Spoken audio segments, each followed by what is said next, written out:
നവാസിനുള്ള സമയമേ ഉള്ളൂ. നവാസ് മറുപടി പറയാം. ഒന്ന്, ഇവിടെ ഇപ്പോൾ നേരത്തെ പാലത്തായി കേസുമായി ബന്ധപ്പെട്ട് സഖാവ് പറയുന്നത് കേട്ടു, സഖാവ് ജയരാജൻ പറയുന്നത് കേട്ടു. അത് കേരളത്തിലെ പോലീസിന് വലിയ കഴിവാണ് എന്ന്. സ്മൃതി, 2020 മാർച്ച് മാസം 17 പാനൂർ പോലീസ് സ്റ്റേഷനിൽ റിപ്പോർട്ട് ചെയ്യപ്പെട്ടൊരു കേസ് ഏപ്രിൽ മാസം 15 വരെ ഈ ഒരു മാസക്കാലം ഈ പ്രതിയെ പിടിക്കാതിരുന്ന് കേരളം ചർച്ച ചെയ്തിരുന്നില്ല.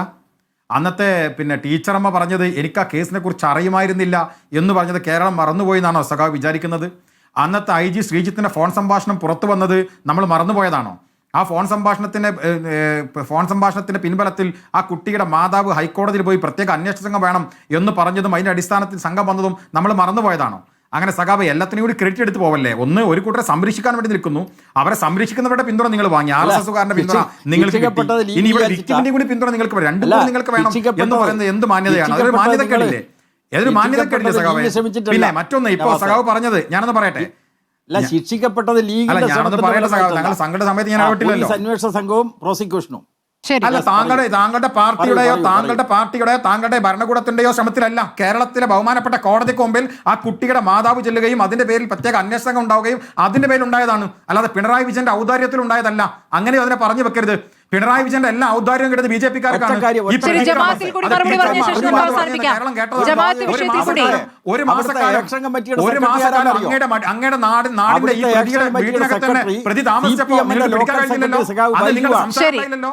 ഇപ്പോ സംരക്ഷിക്കപ്പെടുന്ന പ്രതികളെ നിങ്ങൾക്ക് വേണം. വിക്ടിമിന്റെ നടക്കുന്ന ലോക്കൽ സെക്രട്ടറിയാണ് സഖാവ് ബൈജു. ബൈജു ആയിരുന്നു സെക്രട്ടറി. അല്ല, ആക്ഷൻ കമ്മിറ്റിയുടെ secretary, action committee local secretary ആണോ? ആക്ഷൻ കമ്മിറ്റി CPM ഉണ്ടോന്നല്ലോ ഞാൻ പറഞ്ഞത്. ഞാൻ പറഞ്ഞിട്ട് AD ശ്രീജിത്തിന്റെ വോയിസ് പുറത്തു വന്നില്ല സഖാവിന് അഭിപ്രായം ഉണ്ടോ? സംഭാഷണം പുറത്തു വന്നതിനെ കുറിച്ച് സഖാവിന് എന്താ പറയാനുള്ളത്? ശരി, ജമാഅത്തെ ഇസ്ലാമിയുമായുള്ള ബന്ധത്തെക്കുറിച്ച് കൂടി പറഞ്ഞിട്ട് പ്രതിയെ പിടിക്കാതിരുന്നിട്ട് പിന്നെ പിടിച്ചത് എവിടുന്നാണ്? അതേ നാട്ടിൽ വെച്ച് പിടിക്കപ്പെടുമ്പോ ആരാ സംരക്ഷണം കൊടുത്തത്? ഇനിയിപ്പോ സഖാവ് പറയണ്ടോ ജമാഅത്തെ ഇസ്ലാമിയെ കുറിച്ചൊക്കെ വളരെ കൃത്യമായി ഞങ്ങളുടെ കാര്യം പറയാം. SDPI കുഴപ്പമുണ്ടോ? ജമാഅത്തെ ഇസ്ലാമി കുഴപ്പമുണ്ടോ? ഈ പറയുന്ന അധികാരം കയ്യിൽ നിങ്ങളുടെ കയ്യിലാണ്. നിങ്ങൾ പിടിച്ചകത്തുള്ളൂ. ജമാഅത്തെ ഇസ്ലാമിയെ തരാതരം പോലെ നിങ്ങൾ ഉപയോഗിച്ചില്ലേ? SDPI കുറിച്ച് നിങ്ങൾ പറയുന്നു പിണറായി വിജയന്റെ പാകിസ്ഥാനല്ല. ഇനി ഏത് രാജ്യത്തെ കുറിച്ച് പറഞ്ഞാലും ഒരു കാര്യം ഞങ്ങൾ പറയാം സഖാവേ, തിരഞ്ഞെടുപ്പ് ആകുമ്പോ വർഗീയത, ജമാഅത്തെ ഇസ്ലാമി, പാകിസ്ഥാൻ, ഈ പദപ്രയോഗങ്ങളെ തിരഞ്ഞെടുപ്പിൽ ജയിക്കാൻ BJP-ക്ക് കൂടി അവസരം കൊടുക്കാം. കുറച്ച് BJP-ക്ക് കൂടി അവസരം കൊടുക്കാം. കുറച്ച് BJP-ക്ക് കൂടി ഇതൊക്കെ പറയാനുള്ള അവസരം കൊടുക്കാം. നിങ്ങൾ കേസെടുക്ക്.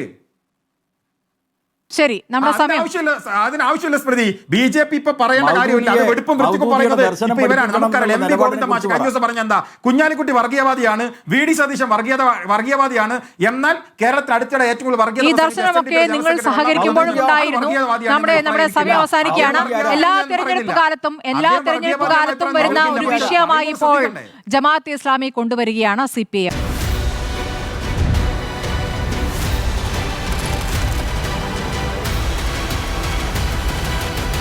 ഡിബേറ്റ് വിത്ത് സ്മൃതി പരുത്തിക്കാട്.